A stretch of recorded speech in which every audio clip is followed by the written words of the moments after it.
দরজায় কড়া নাড়ছে পঞ্চায়েত নির্বাচন।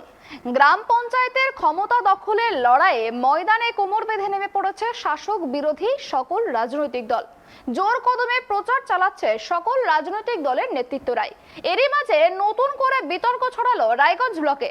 লালবাতি লাগানো গাড়ি সহ পাইলট নিয়ে নির্বাচনী প্রচারের অভিযোগ উঠল শিক্ষা প্রতিমন্ত্রী সত্যজিৎ বর্মনের বিরুদ্ধে। ঘটনাকে কেন্দ্র করে সরব হয়েছে বিরোধীরা। দোরগোড়ায় পঞ্চায়েত নির্বাচন, গ্রামে গ্রামে বিভিন্ন দলের প্রচার শুরু হয়ে গিয়েছে জোর কদমে। শাসক থেকে বিরোধী কোনো দলই পিছিয়ে নেই। এরই মধ্যে দেখা গেল হেমতাবাদ বিধানসভার শিক্ষা প্রতিমন্ত্রী সত্যজিৎ বর্মন লালবাতি লাগানো গাড়ি নিয়ে প্রচারে বেরিয়েছেন। সঙ্গে রয়েছে পাইলট কার, যা নিয়ে রীতিমতো চাঞ্চল্য সৃষ্টি হয়েছে বিরোধী দলে। বেশ কয়েকদিন থেকে বিভিন্ন এলাকায় তিনি প্রচার করছেন, দিদির উন্নয়নকে সামনে রেখে ভোট চাইছেন দলের হয়ে। কি উন্নতি হয়েছে সে কথা মনে করাচ্ছেন সাধারণ মানুষকে। এই লালবাতি লাগানো গাড়ি এবং পাইলট কার সঙ্গে নিয়ে ভোট প্রচারকে অনৈতিক বলে দাবি করেছেন জেলা বিজেপির সভাপতি বাসুদেব সরকার। তিনি জানান, রাজ্যের শিক্ষা প্রতিমন্ত্রী সত্যজিৎ বর্মন নিজের মন্ত্রিত্বের অপব্যবহার করে লালবাতি লাগানো গাড়ি নিয়ে মন্ত্রিত্ব ফুলিয়ে ভোটারকে প্রভাবিত করার চেষ্টা করছে। মডেল কোড অফ কন্ডাক্ট সেটিকে ভায়োলেট করার চেষ্টা করছেন উনি এই ধরনের কাজ করবেন সেটা খুব স্বাভাবিক। ওনার এবং ওনার স্ত্রীর বিদ্যুৎ চুরি, পুকুর খনন সহ ক্রিমিনাল রেকর্ড রয়েছে। বাসুদেব সরকার আরও জানিয়েছেন, তারা অবশ্যই মন্ত্রীর বিরুদ্ধে নির্বাচন কমিশনের কাছে অভিযোগ জানাবেন। তিনি বলেন, কোনো মন্ত্রী লালবাতি লাগানো গাড়ি নিয়ে ভোট প্রচার করতে পারে না। শুধু বিজেপি নয়, একই অভিযোগে সরব হয়েছে সিপিআইএমও। রাজ্যের শিক্ষা প্রতিমন্ত্রী সত্যজিৎ বর্মন নিজের মন্ত্রিত্বের অপব্যবহার করে লাল বাতি লাগিয়ে মন্ত্রিত্ব ফলিয়ে ভোটারদেরকে প্রভাবিত করার চেষ্টা করছে। মডেল কোড অফ কন্ডাক্ট সেটাকে ভায়োলেট করেছে।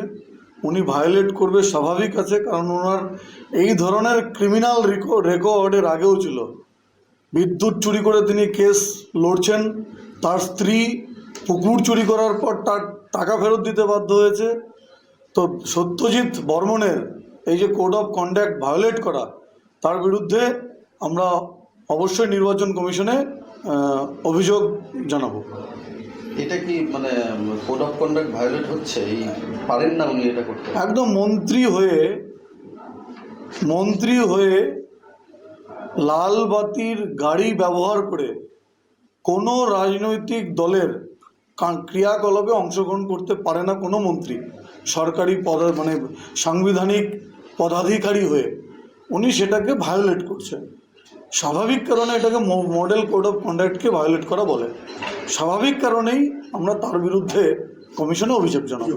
অভিযোগটা হচ্ছে, আমাদের রাজ্য মন্ত্রিসভার একজন প্রতিমন্ত্রী, নাম হচ্ছে সত্যজিৎ বর্মন। তার বউ আবার একাধারে জেলা পরিষদের 15 নম্বর আসনে প্রার্থী তৃণমূল দলের পক্ষ থেকে। তার হয়ে তিনি প্রচার করছেন। প্রচার করতেই পারেন, অসুবিধা নেই, কিন্তু লাল হুটার লাগিয়ে সিকিউরিটির সঙ্গে নিয়ে একজন মন্ত্রী তিনি পারেন না, একটা নিজস্ব একটা দলীয় কর্মসূচি করতে পারেন না।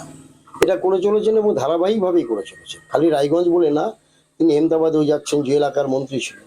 ফলে এটা সাধারণ ভোটারদের মধ্যে একটা প্রতিক্রিয়া সৃষ্টি হয়েছে। এটা আমরা এটা গতকালকেই আমাদের কাছে লিখিতভাবে আমাদের বিভিন্ন এলাকা থেকে এসছে, 2টো এলাকা থেকে। আজকে আমরা রাজ্য নির্বাচন কমিশনের কাছে এটা কমপ্লেন আকারে পাঠাবো।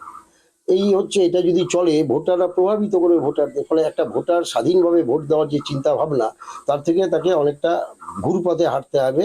মন্ত্রী মানে শাসক দল, একটা চাপ, পুলিশ প্রশাসন সবটা মিলিয়ে। ফলে এর বিরুদ্ধে আমরা লিখিতভাবে অভিযোগ জানাবো। এটাই হচ্ছে মূল ঘটনা। সঙ্গে তো পুলিশ নিয়ে যাচ্ছে। পুলিশ নিয়েই তো যাচ্ছে, স্কট নিয়েই যাচ্ছে, যেটা পারে না, কখনোই পারে না।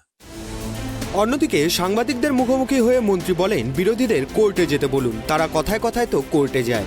তিনি একজন বিধানসভার বিধায়ক, রাজ্যের মন্ত্রী, তিনি যেখানে যাবেন পাইলট চলে আসে। তিনি বলেন, বিধানসভার নির্বাচনের ক্ষেত্রে লালবাতি হয়তো নাও পেতে পারেন, কিন্তু পঞ্চায়েত নির্বাচনে তিনি প্রচারও করছেন না, জনসভাও করছেন না, পাড়ায় পাড়ায় গিয়ে সাধারণ মানুষের সাথে কথা বলছেন। এই পঞ্চায়েত নির্বাচনে জয় নিয়েও যথেষ্ট আশাবাদী শিক্ষা প্রতিমন্ত্রী সত্যজিৎ বর্মন। আমরা মানুষের পাড়ায় পাড়ায় যাচ্ছি, মানুষের কাছে যাচ্ছি, মানুষের হাত ধরছি, মানুষকে অনুরোধ করছি, এবং দিদির যে মমতা ব্যানার্জির যে উন্নয়নগুলো মনে করাচ্ছি, মানুষ যেন তৃণমূল কংগ্রেসকে ভোট দেয়। আর যা সারা আছে আমরা আমার যে 16 নং জেলা পরিষদের যে প্রার্থী আছে এখানে 131টা বুথ, 131টা মেম্বার, এখানে আমরা মিনিমাম 120টা মেম্বার জিতবো। এখানে কোনো ক্ষোভ নাই। তৃণমূলের উপরে তৃণমূল তো কাজ করছে, লক্ষ্মীর ভাণ্ডার থেকে শুরু করে কন্যাশ্রী, যুবশ্রী, শিক্ষাশ্রী, খাদ্যসাথী সব কিছুই মানুষ পাচ্ছে। মানুষের এখানে কোনো রকম কোনো ক্ষোভ নাই। আমি তো আমার এলাকায় ঘুরছি, আমি তো কোনো জনসভায় করছি না, আমি মানুষের সঙ্গে দেখা করে বেড়াচ্ছি। আমি আমার প্রোটোকলে যেটা পাই এটা করতেই পারি। লালবাতিটা তো আমার প্রোটোকলে আছে। বিরোধীরা বলছে পাইলট আমার প্রোটোকলে দিচ্ছে, আমি তো নিচ্ছি না, আমাকে প্রোটোকলে দিচ্ছে। কিন্তু আমি তো পাইলট ডাকি না, আমি যেখানে বেরোই পাইলট অটোমেটিক পাঠায় দেয়।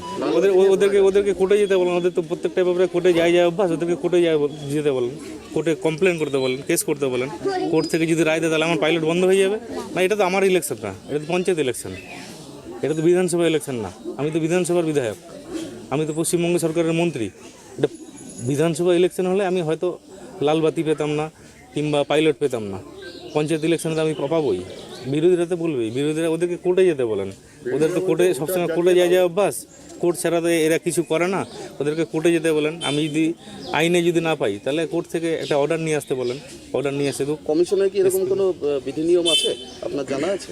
না, আমাকে এরকম কোনো কিছু জানায়নি, কমিশন কিছুই জানায়নি। এই বিষয়ে এখনো পর্যন্ত কোনো অভিযোগ পাননি বলেই জানিয়েছেন মহকুমা শাসক কিংসুক মাইতি। অভিযোগ পেলে বিষয়টি নিয়ে তদন্ত করে আইনি ব্যবস্থা নেওয়া হবে বলে আশ্বাস দিয়েছেন তিনি। এমসিসি গাইডলাইন যেটা আছে তাতে বলা আছে যারা আছেন পলিটিক্যাল ফাংশনারি, তো তাদের ক্ষেত্রে বলা আছে যদি মিনিস্টারও হন সেক্ষেত্রে পাইলট কার বা যে কার ওনারা ইউজ করেন সেখানে বেকন লাগানো থাকবে না। পাইলট কার ইউজের ক্ষেত্রেও রেস্ট্রিকশনস রয়েছে। অফিসিয়াল পারপাসে গাড়ি ইউজ করা যাবে, কিন্তু ইলেকশন ক্যাম্পেনের জন্য ওই অফিসিয়াল ভেহিকেল ইউজ করার কথা নয়।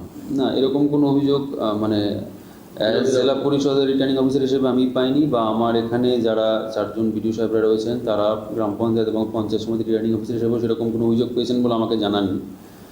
তো আমরা এরকম কোনো অভিযোগ পাইনি। এখন আমাদের যে ইজিএমএস পোর্টাল, সেই পোর্টালে কোনো কমপ্লেন হয়েছে কিনা সেটা আমার কাছে এখন আমাকে অবশ্য কিছু আসেনি। তো অভিযোগ বিরোধীরা বলছে অভিযোগ করবে, যদি অভিযোগ করে তাহলে অ্যাজ পার আমাদের স্টেট ইলেকশন কমিশনের যে গাইডলাইন আছে সেই অনুযায়ী তারা অভিযোগ যদি জানান তাহলে সেই অনুযায়ী ইনকোয়ারি করে দেখা হবে এবং সেই অনুযায়ী অ্যাজ পার ল যা ব্যবস্থা নেওয়া সেটা অবশ্যই নেওয়া হবে। ঘটনাকে কেন্দ্র করে ইতিমধ্যেই শোরগোল পড়ে গিয়েছে উত্তর দিনাজপুর জেলার রাজনৈতিক মহলে। এখন পরিস্থিতি কোন দিকে গড়ায় সেটাই দেখার। রায়গঞ্জ থেকে কুষাণ সরকারের রিপোর্ট, ট্রাইব টিভি।